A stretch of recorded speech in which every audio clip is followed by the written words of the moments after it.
All right, well, while we wait for everyone to keep marching in here, I just want to say welcome, everyone. My name is Matt Kolaski, and I am the manager of public programs here at the Michener. I'm so excited to welcome you all to Ponstingl at the end of the world. I've been waiting all day to say it like that, so please just indulge me. Before we get started, I just have a couple of quick announcements, and then we'll get right to our program. First, as we all get used to attending virtual events, the Michener wants to make sure we are providing you all with the best possible experience online.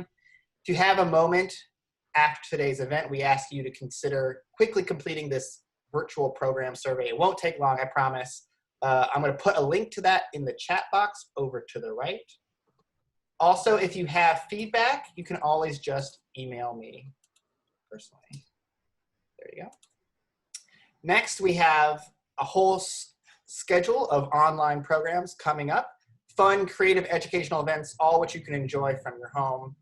Finally, you can learn about art all while shopping for shoes at the same time. It's a great combination.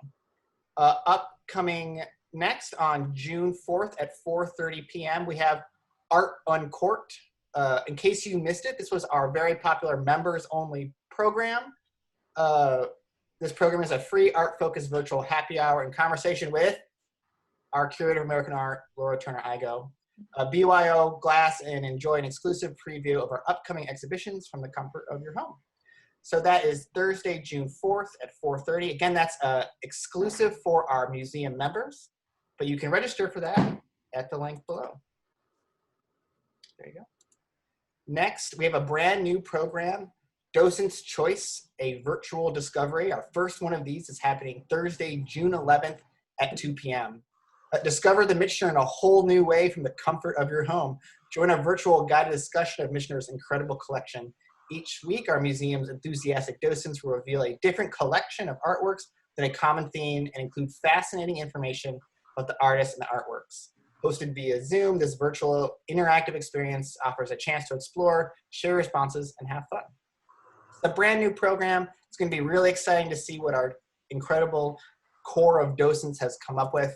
This is a free program, but you do have to register, and you can do that through the link in the chat. Next, we know now more than ever the museum and the arts are your window to a wider world. All of us at the Michener are thrilled, very thrilled that you're joining us today. If you like what you see and you are able to do so, I strongly encourage you to make a donation to our annual fund today. Every contribution, big or small, makes a huge difference in our ability to continue to present programming just like this.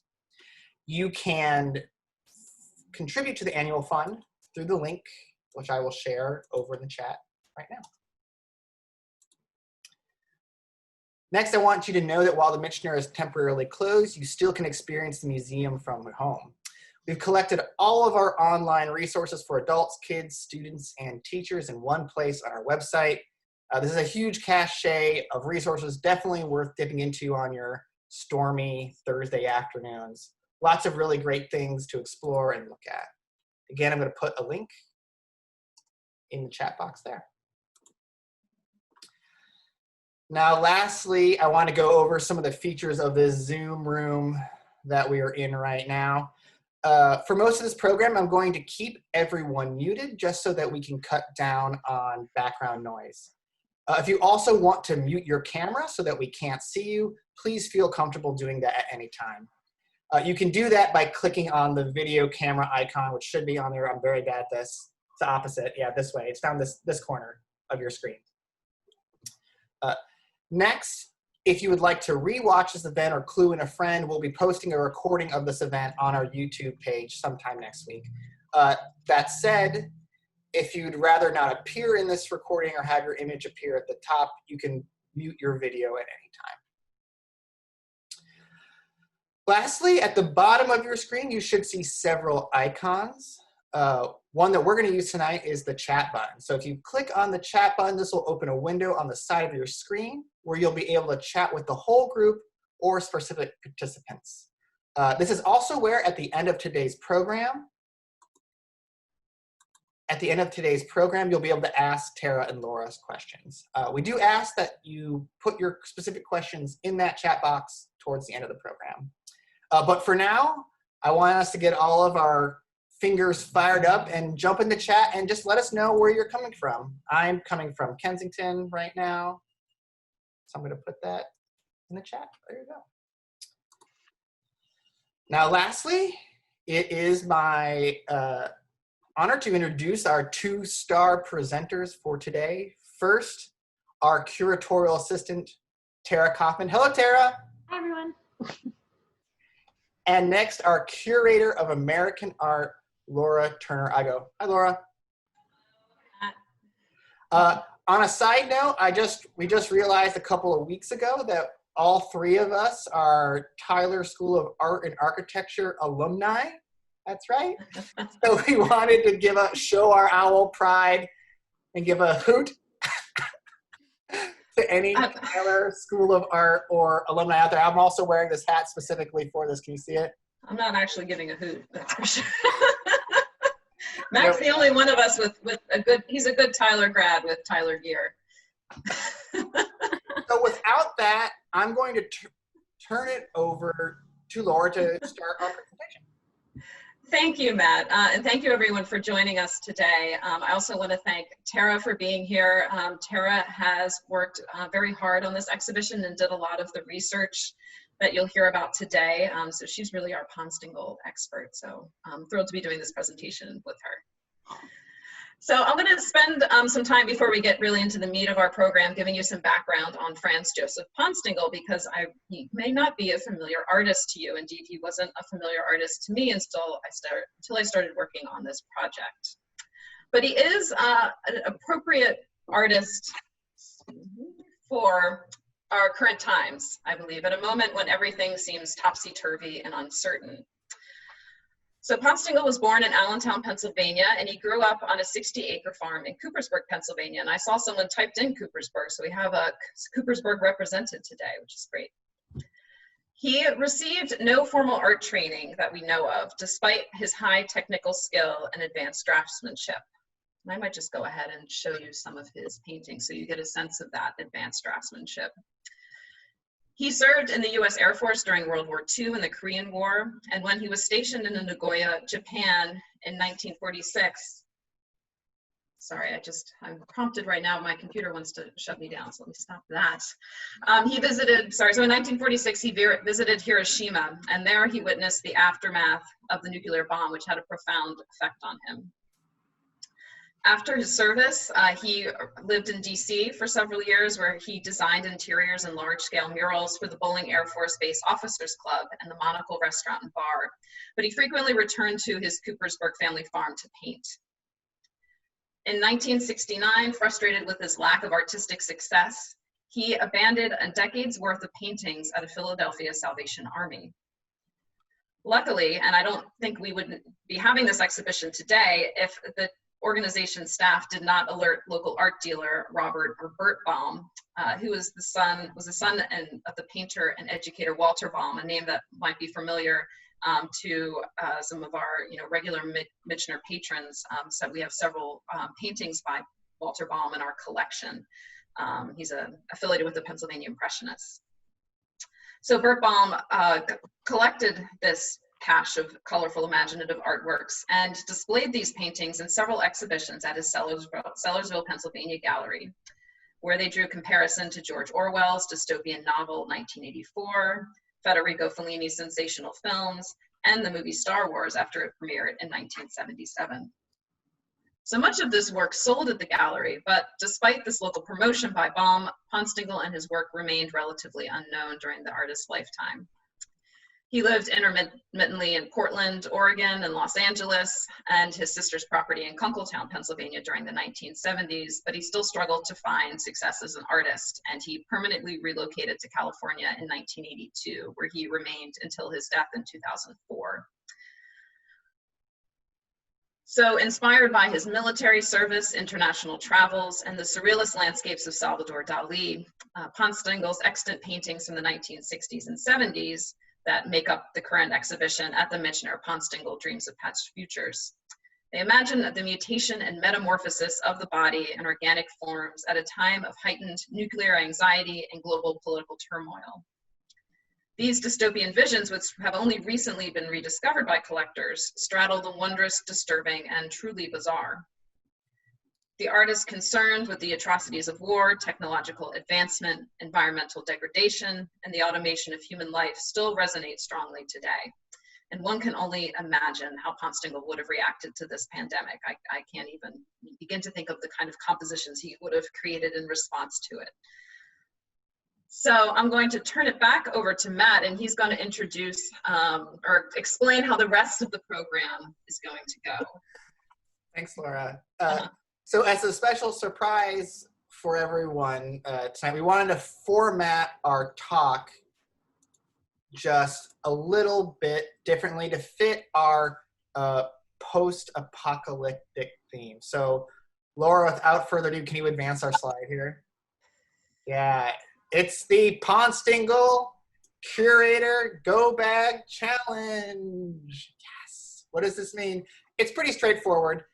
For this talk, I've asked Tara and Laura to select some works from the Ponstingl show that they would include in their hypothetical emergency go bag. In case you don't know, a go bag or a bug out bag is an emergency preparedness / survival tool that basically contains all the things that you would want to take with you in case you had to leave your house suddenly because of an emergency. So with that sort of very loose, I put the emphasis on very loose construct in mind, I'm going to turn it back over to Laura for her first go bag selection. Thank you, Matt. So my pick, and we're counting down, Tara and I each have 3 works, is Ponstingl's Pilgrim's Landing at Plymouth Rock from 1964. And I've chosen this work for my go bag because it reminds us to think critically about our history and reimagine our past. And that's super important in a dystopia.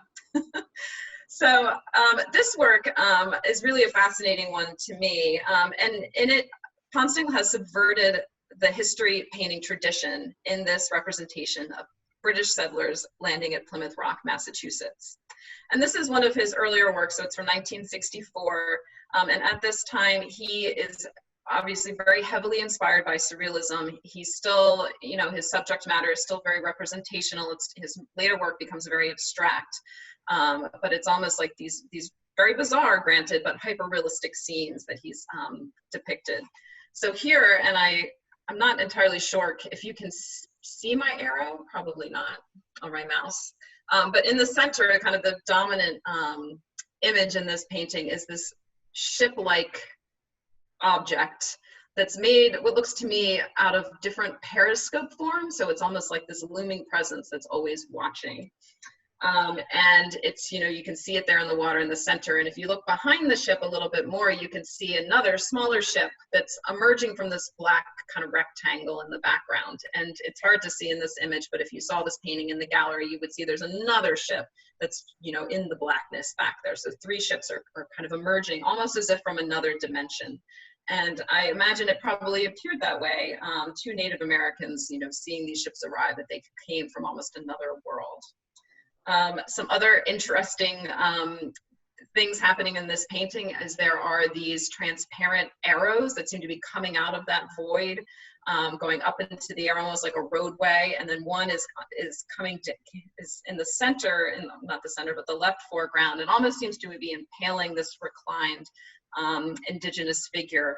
And I've looked at this painting with others in the gallery before, and someone mentioned, I think very astutely, that it reminds them of almost like a flattened figure in a Roadrunner cartoon. You know how the figure, when a figure is run over, it kind of, you know, flattens out like a piece of paper and sort of peels off of the surface. And Ponstingl, you know, I think was very much keyed into pop culture at the time and was looking to, you know, gather inspiration from these different cultural sources. So the pilgrims actually in this painting are hard to see, but they appear as this row of black hats, and you can see them almost, you know, the first sort of hill, the crest of the hill, you can see a series of little black hats peeking out almost over the top. So there are these almost kind of faceless figures. And there's lots more going on in this painting too. There's some of the rocks almost look like reclining nude female forms. There's these feathers that are taped onto this rock on the right as well. I can't, unpack everything in this painting because I just don't know necessarily what Ponstingl was thinking. A lot of his works were inspired by dreams, and this could be such a work.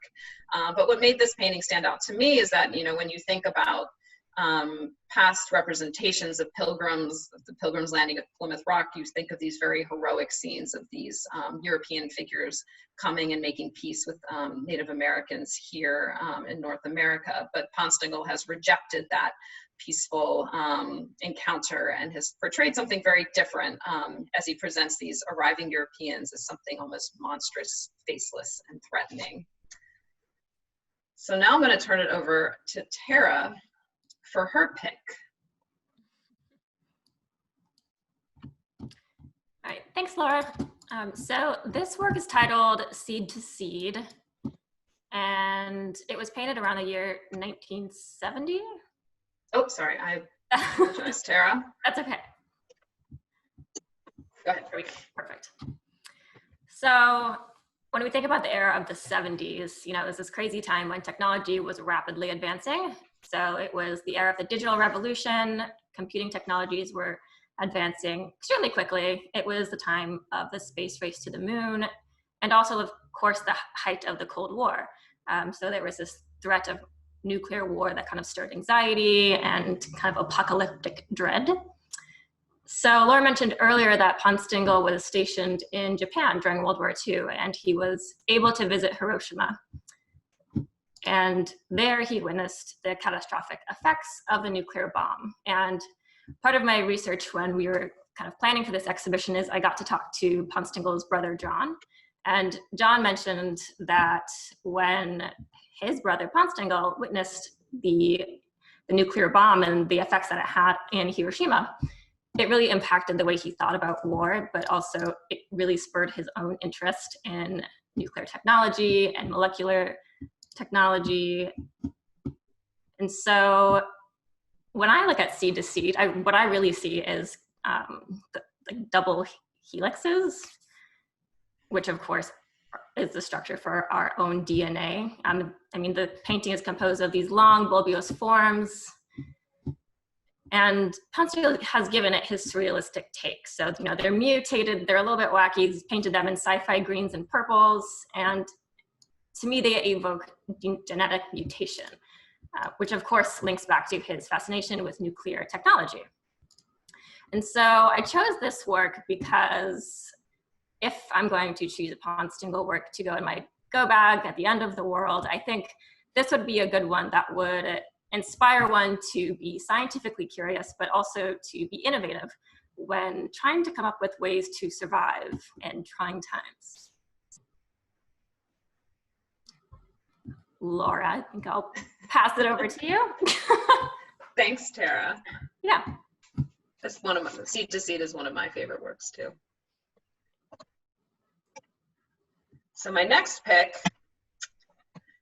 is Ponstingl's, this work is Untitled from 1970.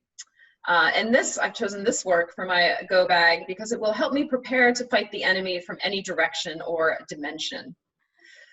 So this work to me, when I first saw it, the first thing that came to mind were plastic toy army figurines.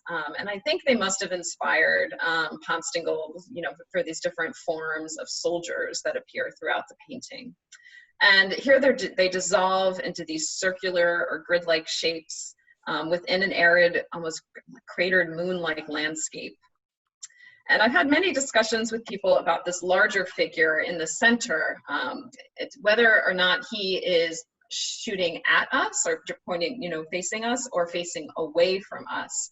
And I initially thought facing us, but I think Ponstingl might have wanted it to be ambiguous or ambiguous as it is. So it's either, we're looking through that viewfinder towards, a target, which happens to be the sun right now, kind of shining back at us, or the figure is looking through the viewfinder at us. We're either about to be shot or the ones that will be doing the shooting. Either way, that light that's right there in the center, I think is meant to, you know, it obscures the identity of the shooter and creates this very unnerving experience for the viewer, where we're in this kind of strange position, almost like we're a part of the scene in front of us. And it's really, you know, a remarkably painted composition. To me, it almost looks like it was created with computers today, like some kind of weird digital rendering, the way that these soldiers almost seem to be spinning in different directions. You know, what are they shooting at? Are they shooting at each other? It's this controlled chaos in a way. And as Tara had mentioned, you know, he, and I mentioned earlier, Ponstingl, you know, did serve in World War II and the Korean War. And he returned from his service, you know, kind of disenchanted with the military and his experience there. And so by representing soldiers as these featureless, repeating silhouettes, I think Ponstingl was offering a provocative censure of the senselessness of war and combat. So even though this work will help me prepare to fight, as I said, it also, you know, it provides this layer of critique of war and conflict. So I'm going to pass it back to you, Tara, for your next pick. Okay, so my next pick is titled Tales of Bifurcations Through the Ages. And so there's always this tension between the past and the future with Ponstingl's work. You know, he's fascinated by ancient cultures, but he paints in this really futuristic, kind of surrealistic style. So it really does make one consider history, but also maybe even think of the end of the world, or at least the end of human civilization. And you know, if ours were one day to end, this work might make one consider the things that we would leave behind and how they would be interpreted if they were found by another living being, whoever that may be. So it's a very large painting. It's over 7 feet tall and 5 feet wide. And Ponstingl has filled the whole canvas with cryptic symbols in H and Y shapes. And the text is inset with these surrealist images, which he's actually copied directly from Salvador Dali, the Spanish surrealist artist. So we have these red elongated sausage shapes that are kind of draped over these forked objects. And the forks actually kind of mirror the symbols in the text itself. So he's creating this dynamic between the imagery and the text that he's kind of meticulously painted across the canvas.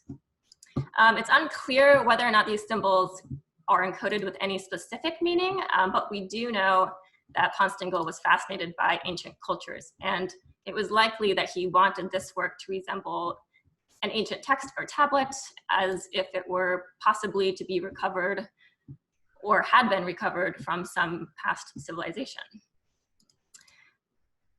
Which is, I just find it really interesting to think about, you know, if we're talking about the end of the world, I mean, we really have to think about what is going to represent our culture. And I think this was going across his mind as well when he was living in such tumultuous times. Mm-hmm. I do like with this work, and it's hard to see again in this reproduction, but at the bottom right corner, Ponstingl signed his work, but in the same kind of language that he has throughout the painting. It's with those same kind of Ys and fork shapes as well, which we didn't really notice until the painting was unwrapped in the gallery. So that was a pretty cool thing to see. We've also had people ask too if it was actually, if he did this with stencils, and when you look closely at the language too, it's there's a different like thickness to each line, so you can tell that he kind of traced each one on his own. It's really, I think it probably was a very meditative process to make it. It took a lot of time. Which also might be good if at the end of the world, you know, people need time to meditate on things. Take a break. Right. Yeah. Instead of making sourdough bread and knitting, could paint a giant several feet high canvas with your own language. All right. So my final pick is Isotopes of Furniture from 1971. And I chose this because maybe we'll need new furniture designs after the apocalypse. So we don't actually know why this work is titled Isotopes of Furniture, but Ponstingl was really, came up with some very creative titles, at least for the titles that we know of. We don't know all of the titles, but Ponstingl's family has been helpful to us in identifying some of the titles, and some of them appear on the backs of the paintings. So as you can see in this work, there's a series of these very strange bulbous shapes that are suspended from this gridded ceiling. And this is actually something that appears, I think, pretty frequently in Ponstingl's work, is this contrast between the grid, or something very ordered and structured, and then almost like a strange perversion, or something deformed happening to the grid as well. So you frequently see this eruption of different shapes within a grid in Ponstingl's work, and this is just one example. So isotopes, which are a variation of a chemical element, can also be radioactive, and Tara was talking earlier about Ponstingl's interest in atomic energy and radiation, and the effects that these things might have on the body. This is something that appeared frequently in science fiction at the time as well. And so, I wonder if, this is perhaps another comment on, atomic energy and radiation, and its effect on different forms. It almost looks to me like these shapes are just erupting in these, with these strange geometric protrusions in a very kind of unusual and rapidly growing way. So another interesting thing about this canvas is also on the back, there's a number of alternative titles. So not just Isotopes of Furniture, but there's also written on the back, Martian Landscape and Mars Residences. And we believe that these were added by Bert Baum when he displayed the work in his Sellersville, Pennsylvania gallery. Bert Baum was really trying to capitalize on the popularity of science fiction at the time, and trying to connect Ponstingl's work with these popular films and books and TV shows and things like that, that he saw a connection with Ponstingl in terms of subject matter. So this was a time when films like Stanley Kubrick's 2001 Space Odyssey was out, so that came out in 1968. The movie Andromeda Strain, which was based on the novel by Michael Crichton. And these films really also imagined extraterrestrial life as something more abstract, intangible, and continually transforming, something that might be even invisible, something like a disease, not necessarily little green men. And as we've already said a few times, Ponstingl was deeply interested in space travel and also alien life. And so it's possible he might have used this work and some of his other works to imagine or visualize potential alien life forms. So now I will pass it back to Tara for her last pick. Okay, final pick, everyone. So this is an untitled painting, painted around 1970 again. So I mentioned earlier that Ponstingl was fascinated by ancient cultures, and after his father's death in 1968, he received an inheritance that allowed him to travel the world. And he, of course, went straight to places steeped in history, including South America. So another thing that I learned from Ponstingl's brother, John, is that while Ponstingl was in Peru, he would spend the entire day exploring the archaeological sites and ancient ruins. And at the end of the day, he would return to wherever he was staying, and he would obsessively sketch, just kind of filling sketchbooks with what he had observed that day. So in this work, Ponstingl has painted a pattern of organic forms in earth tones, and it really reminds me of ancient Incan textiles, which we can see on this next slide. So what's fascinating about Incan textiles is that in each aspect of their design, from the colors used, the specific imagery, and the arrangement of this imagery, the design was symbolic of something cultural, such as, if it was a textile that would be worn by someone, then the specific design might denote their social class. So given Ponstingl's interest in ancient cultures and symbolic language, it's not surprising that this sort of narrative imagery might have appealed to him. So kind of similar to why I picked Tales of Bifurcations Through the Ages to bring in my go bag, this work would also be useful when brainstorming ways to create our own sort of textiles, tablets, or maybe even a computer coded program that after the world as we know it ends, it might be later discovered and be able to provide information about our lost culture. But I also just find it very soothing to look at. I'm a very earth tones person when it comes to the things I surround myself with. So it could even just serve as like a visual reprieve from whatever's going on. Great. Thank you, Tara. Yeah. That's great. Thank you both for sharing. I feel very confident that with all these Ponstingls in both of your go bags, you'd be able to navigate whatever sort of post-apocalyptic situation you might encounter. They have to be large go bags. Yeah. large tall go bags. Go bags. So now we've come to the point in the program where if you have a specific question for Laura or Tara, please put it in the chat function to the side here, and we'll get to as many of those questions as we can.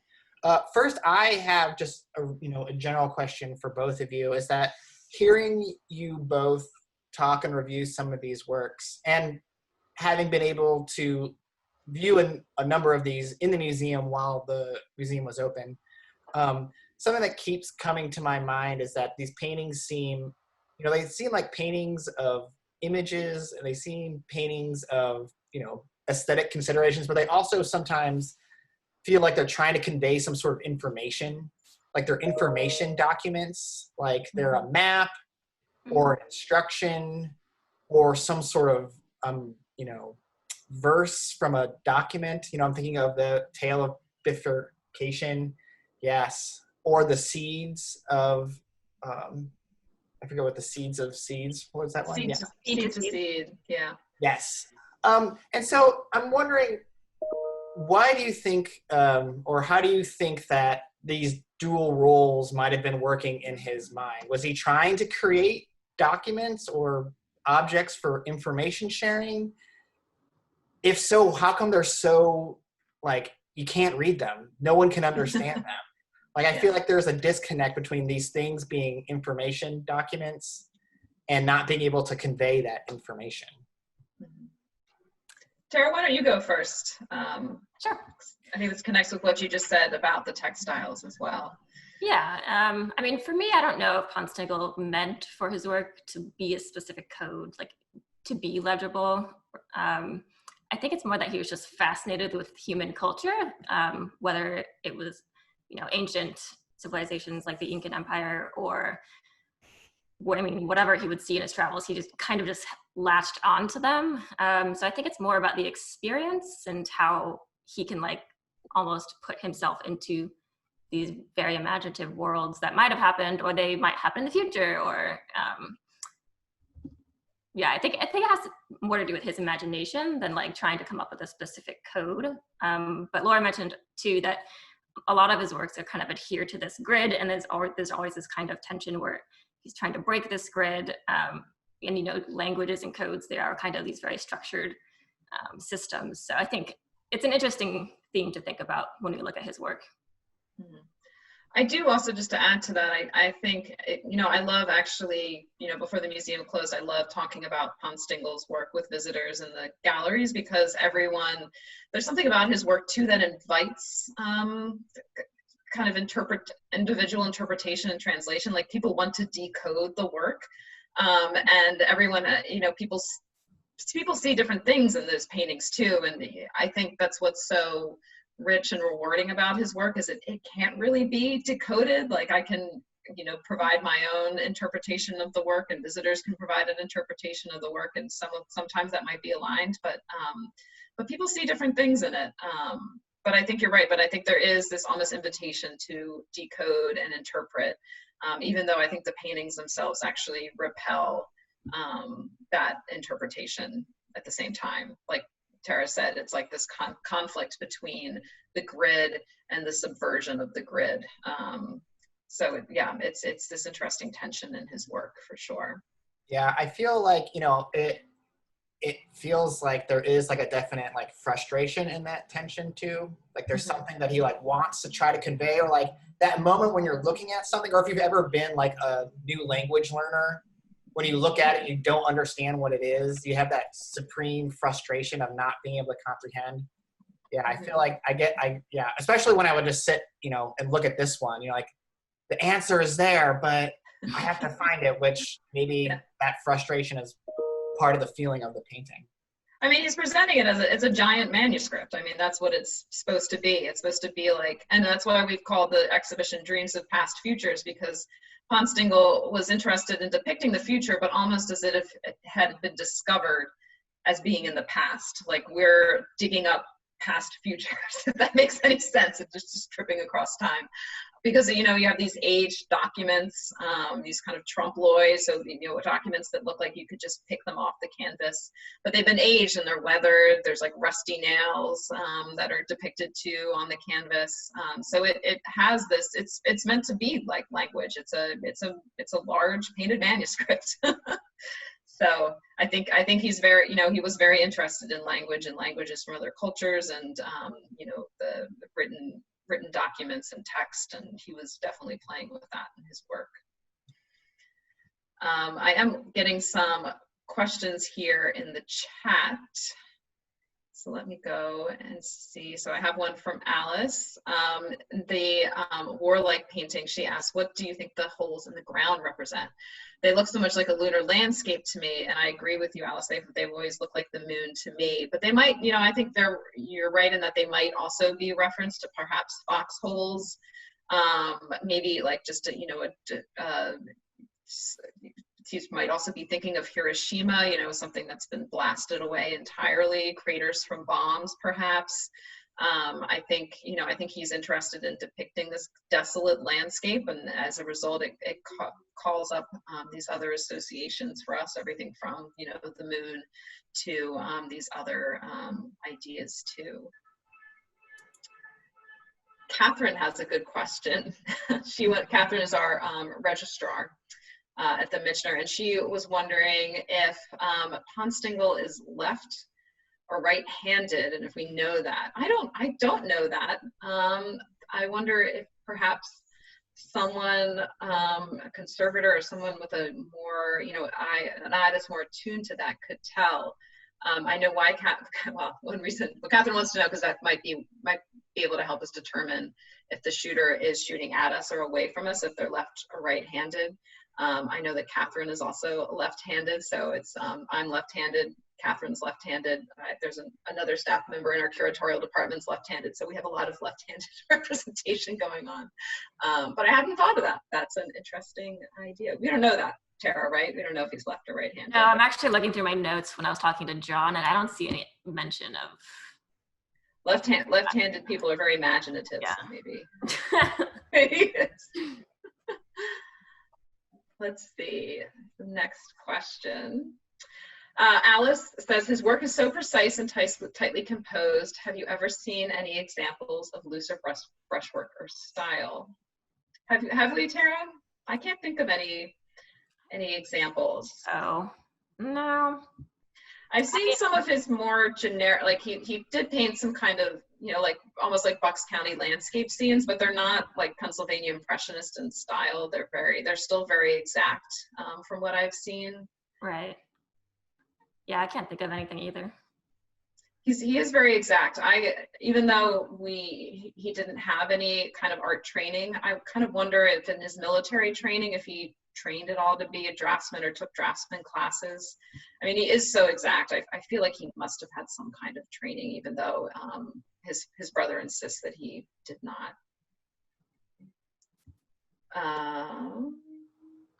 That's interesting. So again, we have another question about how it's similar to commercial illustration. And had he made any forays into that area, or are there illustrators who cite him as an influence? What do you think, Tara? Well, he didn't paint murals. That's not really commercial illustration. Do you know if he did commercial illustration? No, I mean, he did. Oh, in California. He did work as a graphic designer a bit in California. Yeah. So I think he must have had some kind of draftsman training, even though we don't have any evidence of that. in terms of other illustrators that might be aware of him, he really, like I said, was very unknown up until, you know, the last really decade or so. So I don't know if anybody was really influenced by him. I have heard people say that they're surprised that he didn't design like science fiction covers, and I could totally see that, you know, a 1970s science fiction cover featuring his work, but we don't have any examples of that.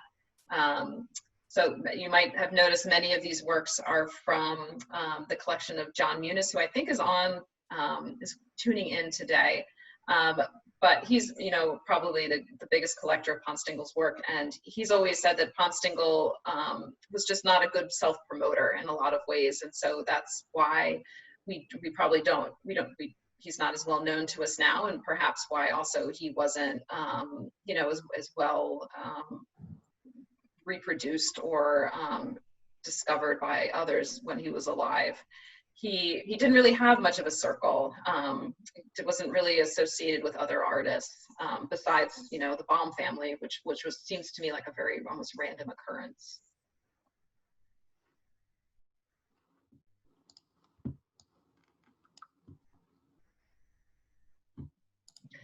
All right, so Ashley has a great question. I'll see, my chat box keeps moving up and down. Hold on. So I lost part of the question. But yeah, so Ash notes that the paintings are very graphic and print-like and look even digital, which I completely agree. And it is amazing that he's using oil paint and on this large scale. Would either of you care to elaborate on what he's doing with media or intermediality here, and how he uses and plays with scale? Yeah. Tara. So all of the works in the exhibition are paintings except for this kind of sculptural object that hangs on the wall. Mm-hmm. That's this piece. The wall art itself is in the exhibition too. So he did do a few of these wall relief sculptures. Yeah, so I think for me, those are the works where he experiments with material the most. I did mention that he did do some murals in DC that we unfortunately don't have any pictures of. But I mean, he definitely did experiment with scale on different surfaces, whether it's canvas or with this, what is it, ceramic, right? For the wall sculptures. That's what, and wood. Wood, yeah. That one's wood, yeah. With mirrors. Right, yeah. I don't know if there's any significant meaning as to which media he used for what. I mean, for the kind of huge works we have where he paints these symbols onto the canvases, each work is huge. I mean, it's over 7 feet tall. So maybe he kind of likes to overwhelm you with his text when it comes to these kind of cryptic messages. Laura, what do you think? Yeah, and he does have some smaller intimate works too. So it's not all large scale, although he did seem to like large scale works, and like Tara says, he did design murals. Unfortunately, we don't have any photographs of those murals. Museums, right, Tara? Ponstingl's brother said that he would visit museums in DC, occasionally in New York. So he would have been, I think, aware of art history and probably interested in it as well. What I love about his work is I think he's just pulling from different places, not just art history, but then also, you know, science fiction, pop culture, movies, films, books. It's just a variety of different references, and that's what I think makes his paintings so particularly rich. Any other questions? Hi, John. I see John Muniz has just said hello.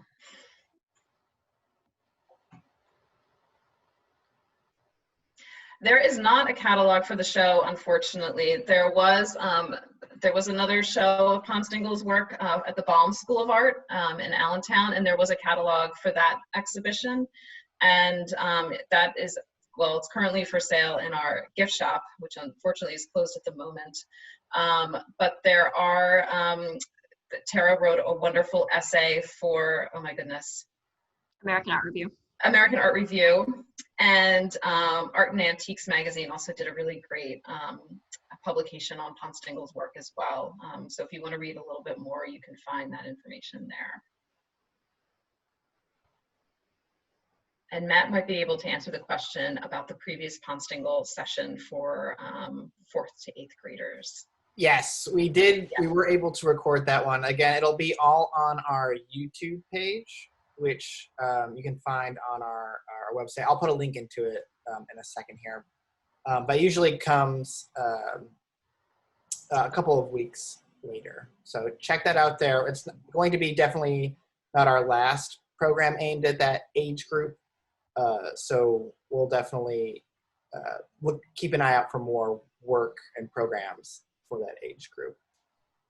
Yeah, I think I didn't attend that session, but I think Ponstingl would be very appealing to a high school or even or younger audience. It's just his paintings are just, you could really get kids talking about them because there's just so much to see, so many references. They are like this one, maybe even a little cartoonish. You got the science fiction and things like that. It's lots of colors, bright, bold colors. He's definitely an appealing artist. They did have a great time looking at it. Our colleague Adrian led a really great program for that group. One of the things they like to do were to give them some of the untitled ones new titles, which was going to be another one of my questions, is I know a number of these are untitled. In your working with these, Tara, Laura, have you wordsmithed any new titles or any ideas for titles or different titles for any of these?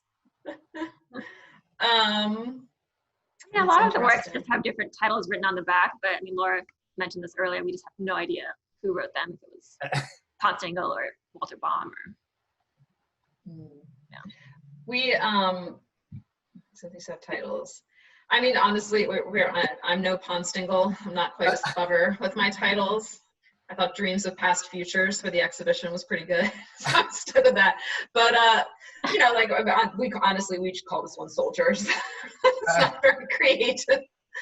I can't think if there's any that we came up with like another kind of creative name for. What about this one? No, I don't think we have any names for this one. I guess we're not very creative. Catherine's suggesting chess match for chess match. Yeah, I could see that. Yeah, because it looks like a chessboard, the grid shape at the bottom. I guess they're all pawns though. Yeah. I will say that the kids ones were just as like free-form thought as Ponstingl would have appreciated. Some of them, having absolutely nothing to do with the paintings that we looked at. So I think there's a level of fluidity there that we can all sort of embrace in our everyday. I have another question about specifically for Tara. In doing the research for this, I guess this is mostly maybe just a general research question. I understand that you're reading things and looking up what's been written, but you're also talking to people and relatives. How does that research process? What does that research process look like? How did it look like for this exhibition, and how does it look like for other exhibitions? So researching Ponstingl was a unique experience because he wasn't super successful while he was alive. So there's not much that was published about him other than what was in some newspaper clippings. So once I found those, that was interesting because they kind of allowed us to think or consider how critics were reading his work at the time, specifically at Robert Baum's studio, because he would incorporate Ponstingl's work in like almost every single exposition, like next to Dali, next to like ancient works. He just had a whole range where he just loved to put Ponstingl next to. But other than those newspaper clippings, I mean, a lot of it was kind of contextual research where I was kind of trying to figure out what Ponstingl might have been thinking based on kind of research or academic articles about art during the atomic age. But honestly, John Ponstingl, his brother, was so great because he's an actual person that knew Ponstingl, so he was able to answer like all of these questions that we couldn't answer through newspaper clippings or just academic articles that had nothing to do with Ponstingl, but could maybe help us interpret his work. So I think that was my conversation with John was probably the most valuable aspect of the research. how do you use like a personal accounts to help you build the exhibition? Does it go into the wall text? Does it just help you provide interpretive materials? Does it help you actually lay out the show? How do you use that firsthand knowledge in the exhibition? I mean, ideally, usually if you're researching an artist, you would go to archives where they have kind of primary documents with correspondence, basically anything the artist might have left behind, you could learn about their work through. But when talking to someone else about an artist, it's still useful, but I mean, if you take things with a grain of salt, like they're very good at biographical timelines, and they can tell you what his personality was like. It's useful. Yeah, I mean, Laura, what do you think? Yeah, I mean, I think we incorporated things both from Tara's research of newspaper articles, other things we knew about Ponstingl from different sources, and also from his brother. And we incorporated that into the labels, into, our talks about the artist, and just his general biographical timeline. So all that was part of the exhibition. We also were trying to ground Ponstingl in his time more as well. So that's, kind of where our discussion of science fiction, atomic energy and the anxiety around that, issues with the environment, things like that. That's where those issues kind of came in. So it's we're looking at, I wanted to look at his work through the lens of, what was happening in the United States, in the world, in the 1960s and 70s, and think about how that might have impacted him. So that definitely comes out in the label text also. Mm-hmm. Yeah. So we've got, if you have a question, we have time for one more. I have also one more question for both of you. And this is maybe more of a broader question on, apocalyptic themes usually bring out either the best in people or like the worst of people.